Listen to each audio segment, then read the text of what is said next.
Hey, Donna Price here with the Visionary Womenpreneurs podcast. I'm thrilled that you're here with me today. We have an exciting guest in store for you. So, wanted to just remind you about the podcast. We try to interview women that are inspiring and making a difference in the world. And we see visionary womenpreneurs as women that envision with purpose, lead with compassion, strategize to have an impact.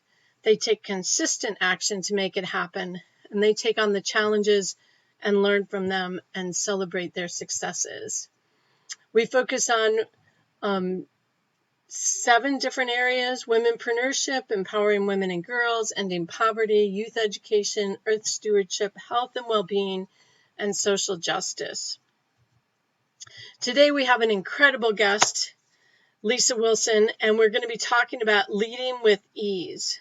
And Lisa is an incredible womanpreneur herself. She comes out of the human resource industry, where she was a leader in large organizations such as Magna International, and she is now bringing the opportunity to small and medium-sized companies. She's the co-author of 2 best-selling books, has now authored her first solo book called Leading with Ease, which we're going to talk about in today's conversation. She holds a bachelor's degree in business, is a certified human resources leader, and holds a certificate in advanced dispute resolution. She has had the opportunity to lead in both the workplace and through her volunteer activities. She supports leaders so they can take their teams to amazing heights. I look forward to you learning incredible things from Lisa during this conversation. Lisa, welcome to Visionary Womenpreneurs Radio. I'm so glad to have you here. Thanks so much for having me. I'm very excited. Awesome. So I know that we've chatted before, and I'm excited to talk with you about your business, your book, and how you work with people. And we have some synergy in how we work because we both focus on vision, mission, values as kind of a jumping off point. But let's start just with telling me a little bit about how you started in business and what motivated you to get started in your own business. Sure. So I was in human resources for about 20 years. And I had at the beginning of my career, I worked with some amazing companies, had some really great leaders. And then as the years went on, I was moving up, but changing companies. And I worked for some less than stellar leaders, I'll put it that way. and as I was going through, as I got to these sort of more difficult companies, I'll say, I met a coach, and I was having a particularly difficult time at a company, and I met this coach and I took the coaching training, and it was just like, when you're in a really rough space and you see a good thing, it's like a light, right? I was talking to her and it was like, the heavens opened up. So I took the coach training, and I kind of forgot about this until I wrote the book recently. I was giving a speech, and I remembered that when I was in my 20s, I wanted to start a business doing training, doing leadership training. And I'd totally forgotten about it because at the time I went, I'm 20. Nobody wants to learn leadership from a 20-year-old. Right. So I will put it in my back pocket as something I want to do later. And I kind of forgot about it. But then when I went to this coach training, I was like, that's it. I'm starting my own business. I'm going to become a coach. But my last job really killed my confidence. I struggled really quite a bit there.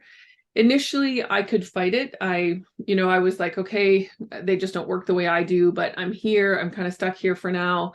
I'll just make the best of it. But they'd say things to me like when I was hired, they were like, oh, we need someone with ideas like you. And then as I stayed there longer, they started to say, assimilate, Lisa, i.e., shut up with all your ideas and just do it the way we do it. Yeah. And I was like, and after a while, that sounds like you're wrong. You're wrong. You're wrong. You're wrong. And it sunk in. And I just completely lost confidence in everything to do with leadership, human resources. And so I knew when I left there, and thank God I was blessed with a layoff from there. They did a restructuring and I got to leave. Nice. And yeah. And who says a blessing with a layoff, right? But thank God, because I made really good money and had a really good pension. So it would have been hard for me to cut ties. But so when I left, I was like, that's it. I'm not touching leadership anymore. I'm going to be a coach. I'm just going to be a coach. And I had no niche and my business didn't go anywhere. And then a little while later, a friend was talking about something going on at her business. And I just went on a rant about it. And she's like, Lisa, you light up when you talk about leadership. Yeah. So you need to get back into it. And then I did. And because I have such a passion for it, now business has increased. And I know you're talking to people, but when you have a niche and you know your passion and you have a vision and mission and values and you're staying in them, it really, now business starts to pick up. Awesome. Yeah. So your business is working with leaders, coaching leaders? Yeah. Okay. Correct. Yeah. That are working in bigger companies or? No, I prefer to stick to small to medium-sized companies. And I love to work with entrepreneurs who are building their business, because the way I look at it is if you start with a strong culture, if you start strong, then it's easier when you get bigger. Because I've worked at the large corporations when they're trying to change their culture. It is awful. It takes forever. It is a slow process. And changing people's minds and hearts takes a lot longer when they're used to behaving and hearing things in one way. They take a long time to believe the new way. Yeah, definitely. Cool. So you wrote a book. I did. Which is pretty awesome. And I'm guessing that that's the book that we're seeing in the background there. Sure is. I keep two back here so that I can do this. Awesome. Leading with ease. Yeah. Because leadership is so scary for some people also. And I think that fear can be one of the things that gets in the way of good leadership. It definitely does. So one of the chapters in the books is actually called, Can I Say That? Because half of what I do when I'm coaching, they're like, Lisa, I can't say that. I'm like, well, it's the truth and you can say it. It's not an opinion. You're not calling someone names. It's the facts as you see them. So yes, you can say that out loud. And they're often quite shocked at that. But I had to name a whole chapter because I say people say it so often to me. Am I allowed to say that? Well, yes. Yes, you are. With some caveats, obviously, but yes. It is a very scary thing. And what we do with leaders is we take the best mechanic or the best engineer and we go, oh, you're really good at this. We're going to make you the leader. Well, the best mechanic doesn't always make the best leader. They may not have the communication skills. So maybe the not so great mechanic that knows what's going on in the company as a whole, has gotten to know all of his staff, he actually might be the better leader. Right. He's not as good at doing the mechanical stuff, but he is really good at communicating, or she. Yeah. So yeah, I think that's what happens. And then they get tossed into these roles and they're like, wow. And you have one of two things. They either decide, I'm going to be the bossiest boss and I'm going to tell everybody what to do, and that's not what you want. Or they're like, I'm never going to be the bossiest boss because I didn't like that when my boss did it. Well, you have to be a bit of both. Right. There are some people that need more direction and some people that need less. So you have to be able to bend to the needs of your team. Yeah. Yeah. So let's talk about the book more. Sure. I think there's 4 parts to the book, right? Or 4. Yeah, there sure is. All right. So tell us those 4 things. I sure will. So the first root, I call it the roots of leadership. So I'll tell you where it came from. It actually came from a course I created. So once I decided to step back into leadership, I created this course and it's called Leading with Ease. And I gave 4 lessons. And the way I do it normally is I do it online. We give a lesson 1 week. I ask you to go practice what we learned in the lesson. We come back and coach on that. Second lesson, go practice, come back, and so on. So I then, but sometimes companies call me in and then I'll do it in 2 4-hour sessions because it's really hard to get a team together. But yeah. So then I was going to write this book And I decided I'll just put it in exactly the 4 sections, but I changed the sections to calling them roots, because my belief with leadership is that our world changes so quickly now, we have to be able to bend and shift. So I wanted the picture of roots and trees. There's obviously a picture of a tree on the front of the book and in the book. And so that we're grounded and solid in something, but as the world shifts, we can shift as well. Because as a leader, you have to be able to bend to the needs of your team, to maybe the needs of one member as opposed to another. So you really need that solid foundation. So the 4 roots are, number 1, knowing yourself.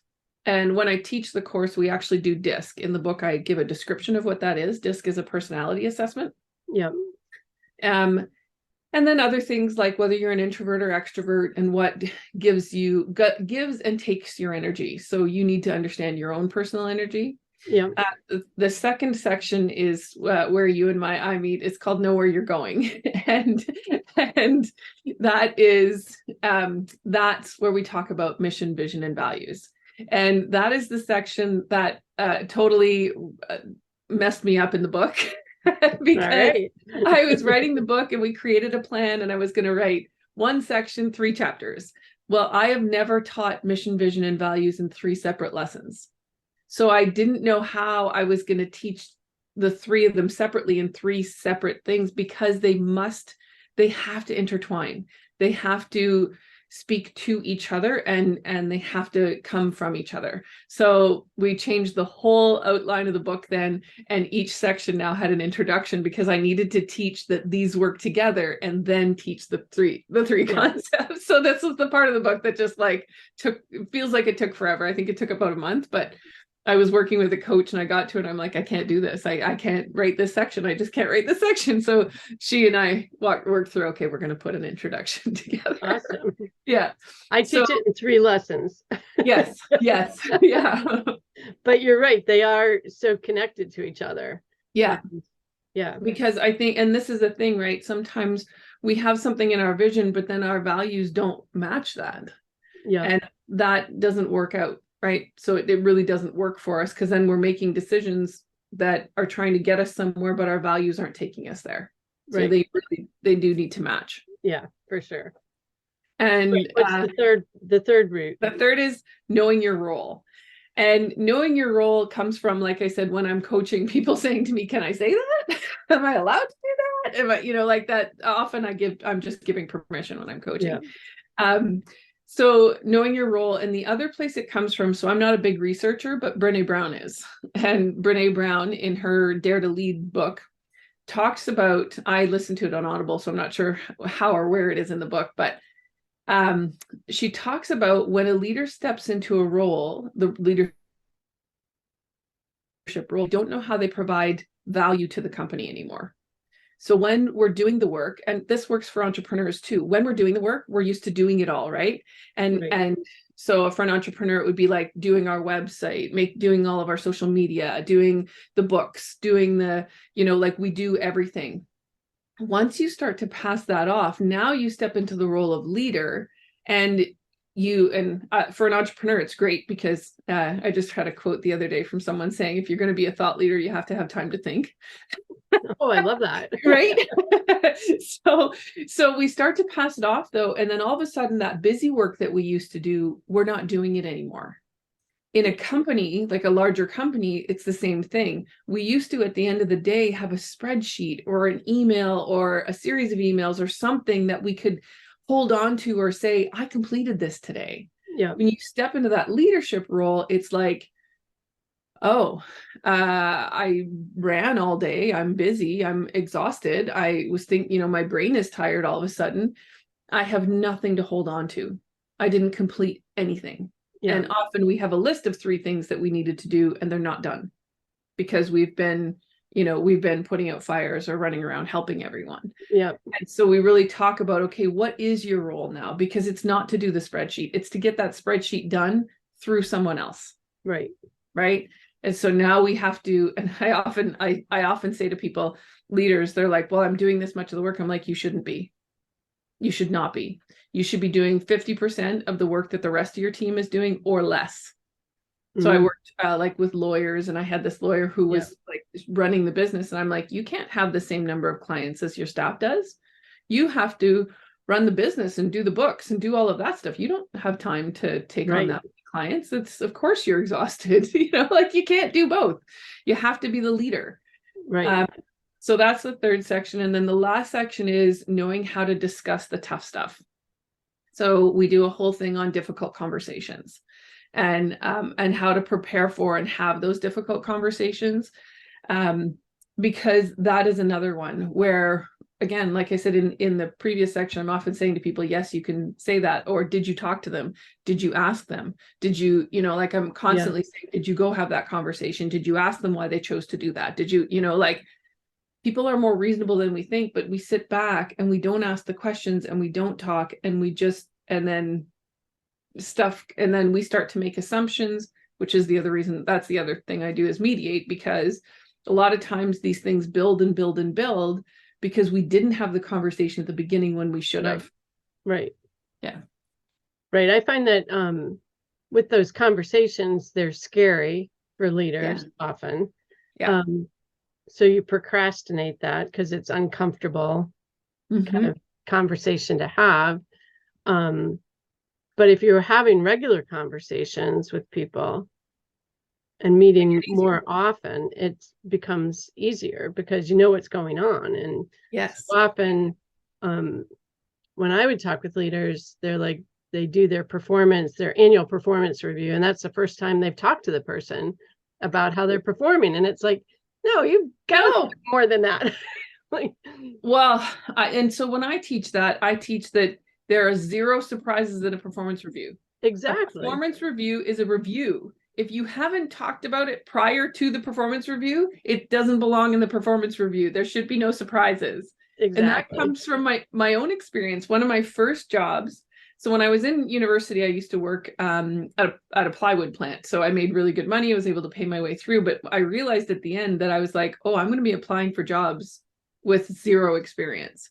So my last summer of university, I applied for jobs in HR to try and get some form of experience. I worked for this woman for 4 months, and where they lived, there was no bus to get there. There was no way to get there. So I brought my bike out. Like my parents brought, my bike, and I used to bike to work, but I was working in an office setting. So I would bike out to work and I would get there early. I would sit in my office to cool off. It was summer, it was hot. Yeah. So I would sit in my office to cool off. There was no shower. So I would then go to the bathroom, wash my face and, do the clean up the stinky bits, put some deodorant on and get dressed in my day's attire. But she didn't come in till 8:30. So what happened is I would sit at my desk until, I don't know, 20 after, 25 after, and then I'd already set up my day. I would go to the bathroom, I'd clean up, and I might come back at 25 too. And so she said to me, well, you're frequently late. But she waited until my last month when we were doing the performance review, and she said, you're frequently late. I'm like, what are you talking about? I'm here 20 minutes early every morning. She goes, well, no, I see you coming back from the bathroom. I said, but I've been in my office since 10 after. My day is already set up so I can cool down. And she goes, well, why didn't you tell me? I'm like, I didn't know you thought it was a concern. Like I've been here 4 months. You've been for 4 months thinking I'm late every day and you never said anything. Crazy. I was like, unbelievable. And yeah, so that's like a big thing I say to people. If it wasn't said before, never say it in the performance Definitely. review. Definitely. Yeah, I feel like the performance review is your opportunity to set up the year with that staff person, and then you're talking about it at least monthly, if not more. Yeah. So let's go back to vision, values, mission, and dig in there a little bit more. And like why they're so important. So I know that we agree on they're so important, but let's talk about why they're so important. So for me, again, the book is about having roots, right? And really, when I think about a vision, mission, and values, I always give this picture, is that the vision is the scene at the end of a long road. It's somewhere we're trying to get to. Someone's given me a new thought on this, but I'll go with my way first and then I'll tell it after. So the vision is that at the end of the long road, it's that beautiful picture that we might never get to, but we're going to just keep striving. It's something that gives us motivation to make a better world. The mission is how we're getting there. And it's basically the road we're on and how we're choosing to travel it right now. And then the values are our guideposts, and we're on Zoom, so I can only give you this way, but I usually put my arms way out wide and say the guideposts out here. Yeah. And those are to keep us all moving in the same direction and with the same set of rules. So we are going to move towards that vision. We're going to do it in this way. And the values are, here's how we're all going to behave while doing it. Okay. Yeah. So let's dig in a little bit deeper with mission. Mm-hmm. Because you're talking about it's how you get there. So tell me a little bit more about how you help people define that mission. Sure. The way I look at the mission is I think about a military mission. So military is fairly easy. Most militaries have some form of protecting and serving, right? Where the military is there to protect and or serve.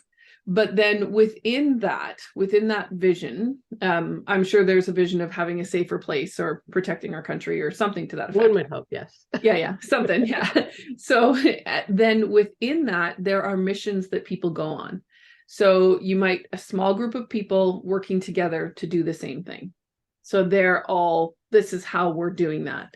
So sometimes, and I've had debates about this with people, is sometimes there's a mission for the company as a whole. So maybe you make a product and this is how we're going to make that product. But then you have some support groups that might need their own missions, right? They might need a statement that brings that in. So the larger the company, the more likely you need something like that.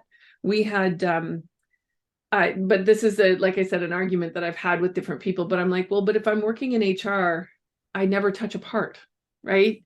Right. I never touch a part. So what do I do in that mission? Right. And but you need to be really clear. I describe a company that I worked for in the book called Magna International, and they do have a mission and vision. I had to go look it up, and I don't remember what it is right now, but they do have a mission and a vision, but that's not what I remember. They also have something called the Magna Carta. The Magna Charter. It's based on the Magna Carta. Okay. And in there, they give they give specific things that everyone needs to be like, if you work here, these are the things that you can expect. The number one heading is job security. And underneath job security, it says, no one can guarantee job security, which is a reality. No one can guarantee job security. We work to create job security by making a better product at a better price. Oh. So again, I was in HR, but I knew my role in helping us make a better product at a better price. I knew I was there to support the employees who were making the product. I knew I was there to make sure that they had everything they needed so that they could do the best job possible. And that was my role. And I knew that. And it wasn't, when I say that to people, sometimes they're like, well, does that mean you were treated as like second class? No, I was not. I was still an employee working there. I was still treated as well as they were, but I understood my role. Employees should never have had to leave the floor to come to me. I needed to go to the floor to meet them because they needed to stay at their job and get the product made. That's what we were doing, right? That was our goal. And so that was my role. Okay. Yeah. So being really, really clear on that was really helpful. And that's where this comes from for me. When I knew my role, it was really easy to do my job. Yeah. I knew what my role was in that vision and in the mission really as well. Like I said, the way it was written isn't exactly like a vision or a mission, but when it's really clear like that, everybody knows their role in that. At other companies, I, as HR, took my team aside and said, okay, this is our vision. This is our mission. We don't touch the part. We're not dealing with the clients. We're not. So what's our role in that? So what do we think our mission is? And that way it helped my team to get clear on what they were to do to support. Yeah, it's a bigger mission. Yeah. Cool. So let's talk about vision a little bit and why that's important to an organization, company, entrepreneur. I think this has gotten even bigger now than we used to. So this is where someone I was speaking to worked with recently. She talked about vision and mission and values being a triangle, but at the top of the triangle was your purpose. and your purpose never changes. So we might now have, and I think this is a bit of a new generation thing, where maybe I make shoes, but my purpose is to give money to or bring shoes into third world countries. So I'm going to make shoes. I think this is a company now, but I'm going to make shoes. I'm going to sell the shoes, and then I'm going to take so many shoes and I'm going to bring them to the third world, right? Like into a third world country. So their purpose has nothing to do with shoes. Their purpose is to put shoes on, to give the shoes, basically. Yeah. So she added that piece in it for me. But prior to that, for me, and the way I've written the book is that your vision is that statement that's far away.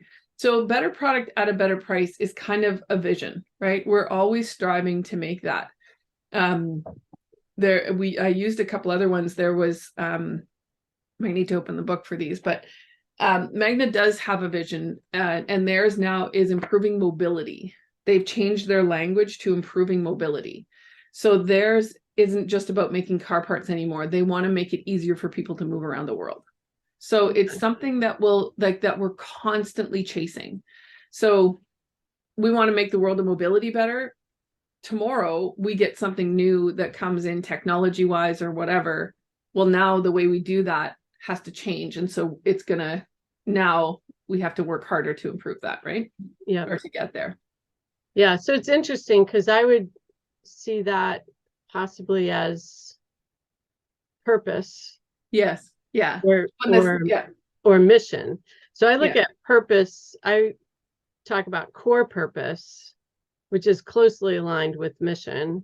Mm-hmm. And then with vision, kind of creating that picture of like what you're building, what you're creating. Yes.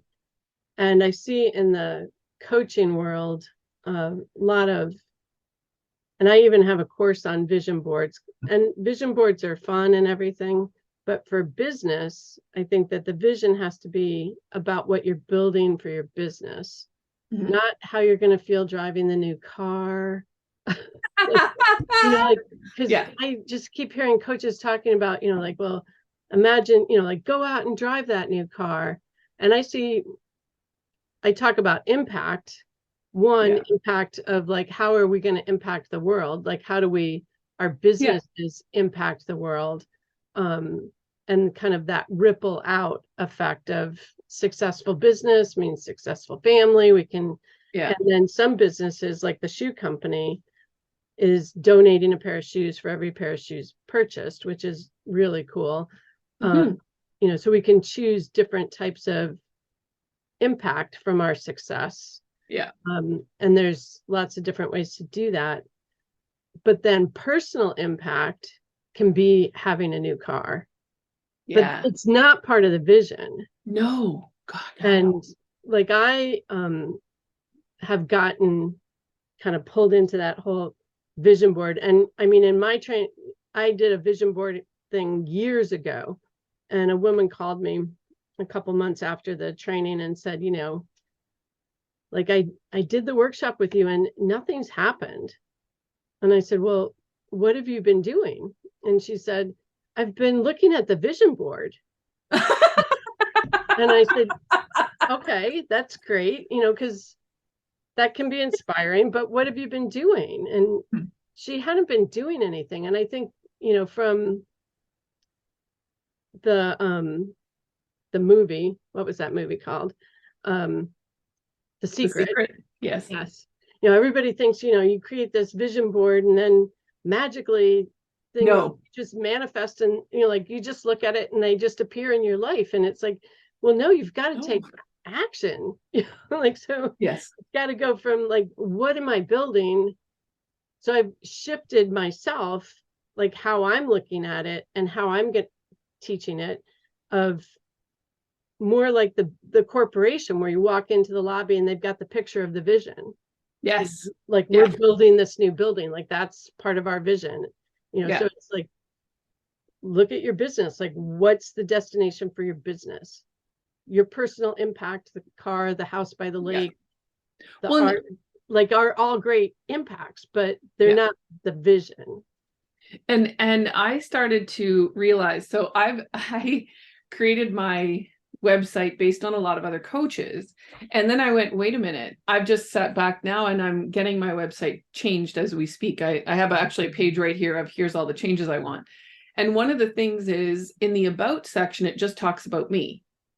But I don't have a mission, vision, and values. And I'm like, but that's not like, that's what I tell people they should have. And I have it, it's in my head. It's part of my soul. It's part of, but I haven't written it out for others to see. And I'm like, that whole about needs to be about where I'm going and how I want to do that. Right. Like if I teach that, why isn't it there?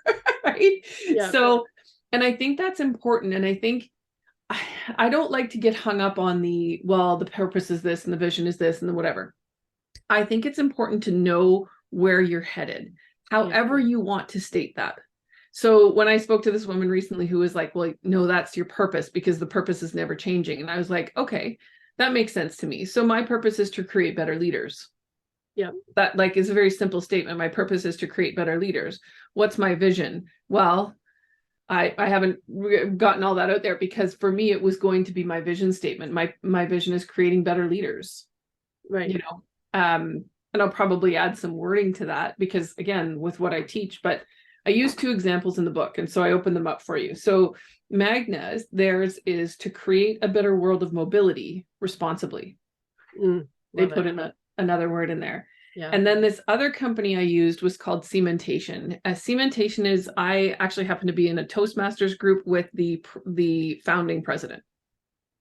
So I talked to him because my boyfriend actually used to work for his company.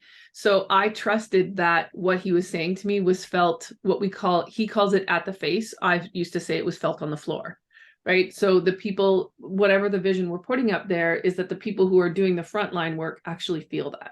Yeah. So if, for the small businesses, if you hire a VA or you hire a bookkeeper, they feel your vision, mission, values are when they're working for you. So it's not just something that you're putting out to clients. It's something that's felt within the company. Yeah. So I trusted that, I could use them as an example. I know most people will take like large at wherever. Well, I've never worked at those companies. I've never worked for Apple. I've never worked for, Google. Yeah. So I didn't want to use those. So I'm going to have to preface this because there is a new president and they've changed the vision, but their founding vision was to fundamentally change the way mine contracting is carried out within our industry for the benefit of all stakeholders. So he saw a way that mine contractors were just there to make a lot of money and they weren't there to create relationships. And so that's what he wanted. And that's what he created. And then Magna added responsibly, meaning they want to be, and there's more wording later in their mission. Yeah. That clarifies what that means. Right. And so the same for cementation. So Magna's mission is we see a future where everyone can live and move without limitations. That's why we're developing technology, systems, and concepts that make vehicles safer and cleaner while serving our communities, the planet, and above all, people, forward for all. So that's their mission statement. They don't call it a mission statement, but it's pretty close. Yeah. Cementation's, again, it builds on what that mission was, or that vision was, and it's to earn the distinction of being the mining contractor of choice of both clients and employees through excellence in safety, performance beyond all expectations, and building of long-term relationships based on a best for project philosophy. So he wanted to be clear to his staff that he was not there to make the most money. He was there to do the projects in the best way possible. If it made him less money, that's okay. Yeah. They still needed to make money, but that's okay. Right. And then each had their own set of values. So like I said, Magna had the employees charter that included things like safety and stuff like that. And then in the book, I talk about, okay, if I'm an employee there and I need to get rid of waste, just for an example, I need to get rid of waste. Do I have to go and ask my manager, or can I look at my mission and vision and be clear with what I'm supposed to do? Yeah. And both have statements that best for project, stakeholders, responsibly, they all have language in there that the way I put it in there is that you have three options. The number one way to safely dispose of the waste, the sort of okay way, but not the best way, and then the way that we all know is wrong, right? Like there's three ways to do it. Well, as an employee there, just from the mission and vision, I know that I'm supposed to do number one at both of those companies. I am supposed to do the best way that we could possibly do it, the cleanest way to take care of everyone that's a stakeholder. Yeah. So it's very clear now. Do I have to go ask my boss which choice to make? No, do the best one. Right. And then next year, because both talk about innovation as well, and best for project, or Magna talks about innovation. Both next year, when we find a better way to do it, I expect that you do that way. Right? Like always better, always moving forward, always doing better. And so I think it's really clear, like I said, then as an employee, it's really clear. I don't have to go ask my boss. There's 1, 2, and 3. Do I do 1, which is the best way, or do I do number 2, which is, and there may be times where maybe, I don't want to say under the waist thing, but there may be decisions where you're like, okay, what's the impact of 1 and 2? And they're close, but 2 is way cheaper. At this point, maybe we're doing number 2 because one of our stakeholders is our shareholders. And we need to make sure that we're doing things as economically as we can as well. Yeah. Yeah, I think that it's important for organizations to like walk their talk. Yes. And vision, values, purpose, mission, to me, is all about like living that and like being in alignment. If you're saying that these are our values, then you've got to live those values. And if you're not living them, then you have to be working towards them, at least, because values sometimes are like high ideals that we're all striving for, but we're not perfect all the time. No. But if you're consistently like violating your own values, like then it impacts your staff morale. Yes. It has all sorts of negative impacts. And I think when staff can see at least that like we're on the road to best practice, even though maybe we're not totally there yet, that can be helpful. But being out of alignment is detrimental, I think, to the organization. Totally. And I've been saying this too, and that's kind of the purpose of what I do, is saying that, look, the idea of being the leader is that you are responsible for your culture. Your mission, vision, and values are what are going to create your internal culture, right? That's the culture you're wanting to create. But say you have a value for respect, and you have an employee who is completely disrespectful to all of his teammates, but he's one of your best, I don't know, we'll say salespeople, or he brings in the most money or whatever. I often see people let them get away with stuff. Well, here's the thing. He might be your best salesperson. He might have the most, but if he's making life miserable for the other 5 salespeople, I assure you, you will do better when he's gone.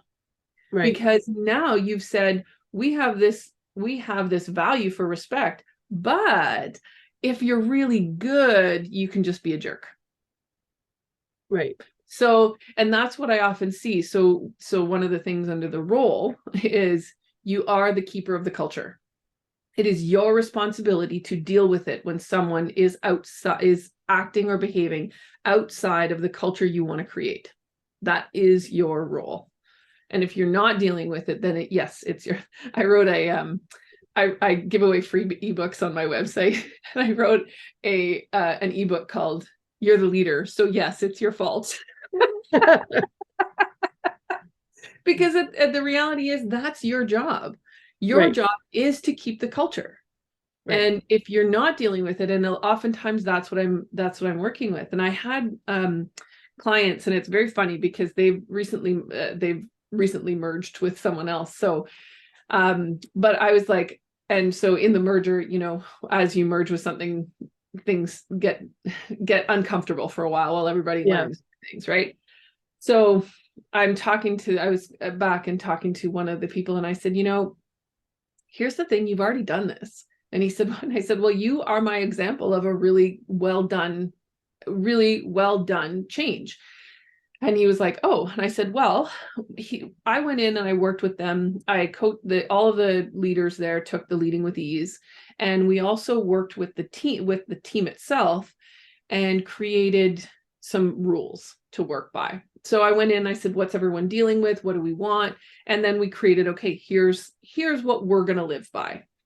And they said, okay, great. And they agreed to that. They started working in that way. They had an employee who was a bit toxic at the time. So even during those meetings, it was hard to get them through because she was trying to sort of stir the pot throughout. Yeah. She left very shortly after because this was going to be the new way. And she now saw she wasn't going to get her way. Yeah. Then they later had someone else who also was starting to stir the pot and cause problems and stuff. But because they had now ingrained this culture, the rest of the team wasn't listening to her. Right. So there were some rules around. One of the rules was if you have a problem with a person on the team, you must discuss it within 24 hours or let it go.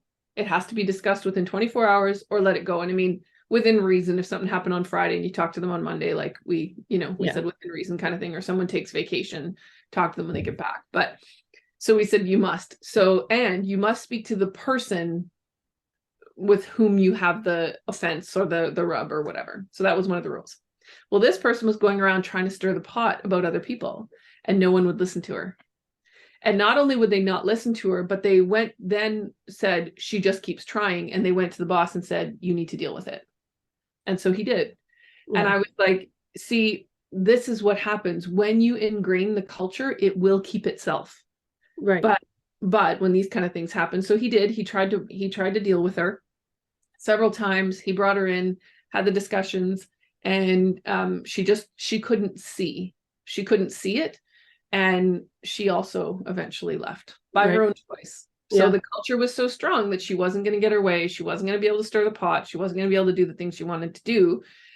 So she left. Yeah. And this is what happens when we ingrain that culture, when we're solid in it and we're strong in it, then, and it'll happen with clients too. Clients will, they'll I don't know what the right word is for clients, but they'll self-fire. Like they won't come to you, right? Like you won't have to deal with those difficult clients anymore because they won't want to work with you. Right. Because you're working in a way that doesn't match with whatever it is that they want. And that's okay too. Definitely.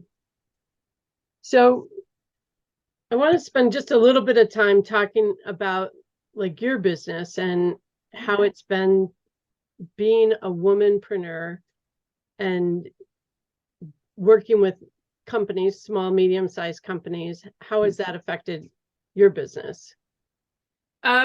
So I think for me, like I said, initially, my focus was just coaching. and then I said coaching transitions, which again was still pretty broad and whatever. But the moment I got back into doing the leadership, it really helped. COVID actually increased my business quite a bit because through COVID, I did a lot of mediations. I did more mediations in the first 6 months of COVID than I'd done in 7 years of business. Wow. Yeah. And while I say I'm a mediator, it's not like a thing that I advertise all the time. So you sort of have to know that I do it, like people that have heard a podcast or something like that, but it's not like a main piece on my website. Hey, you're having problems, So it was interesting that many came up. And I find for me, I don't have any issues with that. I know that there have been times in workplaces where I struggled because I'm female. Just little comments and stuff that are made that people don't realize are really putting women down. But I haven't seen that in business. I haven't seen or felt that in the business that I'm doing. And I coach both men and women. Awesome. I get that question quite a lot. At the moment I went out, they were like, so you only coach women? I was like, why would you even think that? Of course not. Yeah. I said, why? I said, because men struggle as much as we do. It's just different. Right. Our society hasn't been kind to men or women, just in different ways. Totally true. So if you had to do this again, go into business, would you do it again?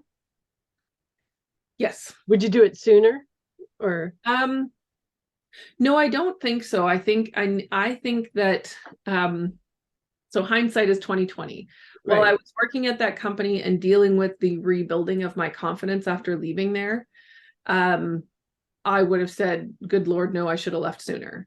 But I think that it's made me better at my business because I've seen what happens in those toxic environments. If I had tried to become a coach after those, my first 3 companies, which were pretty awesome, the first few jobs I had were pretty awesome. If I'd tried to start my business then, I don't think I'd have been as effective because I'd have been walking into places and going, how does that even, like, I don't believe that could even happen. Like, that doesn't make sense. Whereas now I'd worked for those more, I'll say more toxic environments.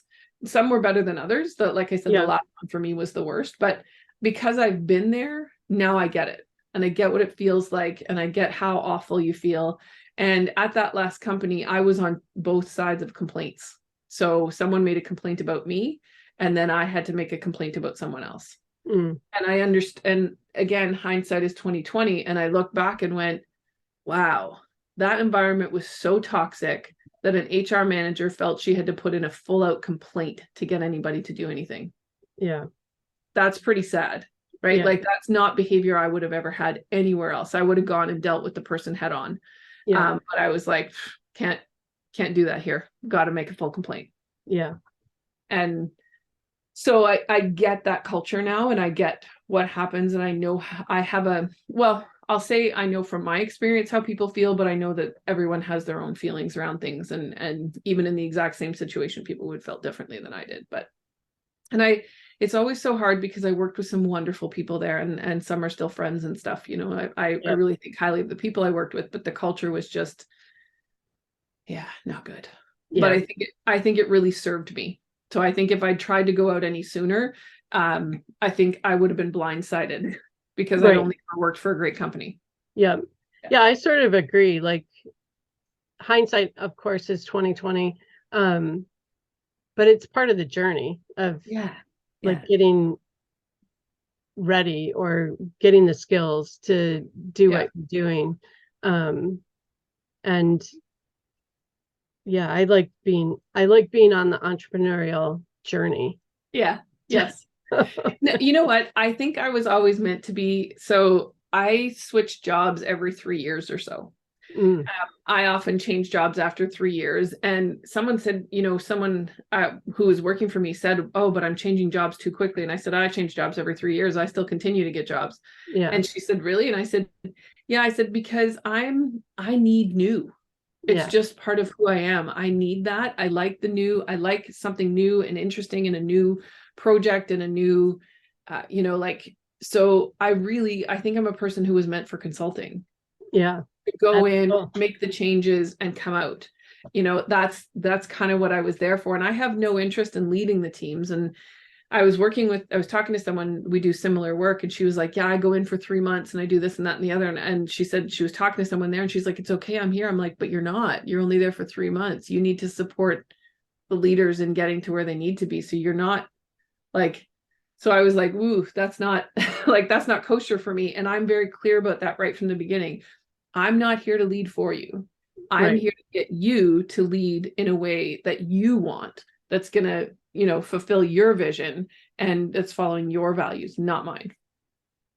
Awesome. Although, like, I will say, if your values are way off mine, then probably we shouldn't work together. But if you're wanting to be the person that berates their employees, that I'm not for you. It's not going to work. I'm not for you. No.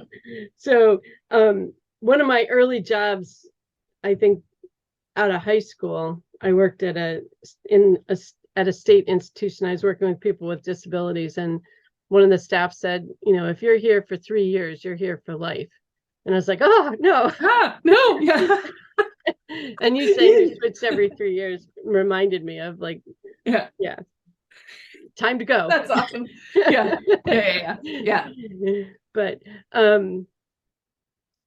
so one of the things that, like, we talk about on Visionary Womenpreneurs is just the impact we're having. And, like, your impact is on the different companies that you're having and creating better workplaces for people, which is huge.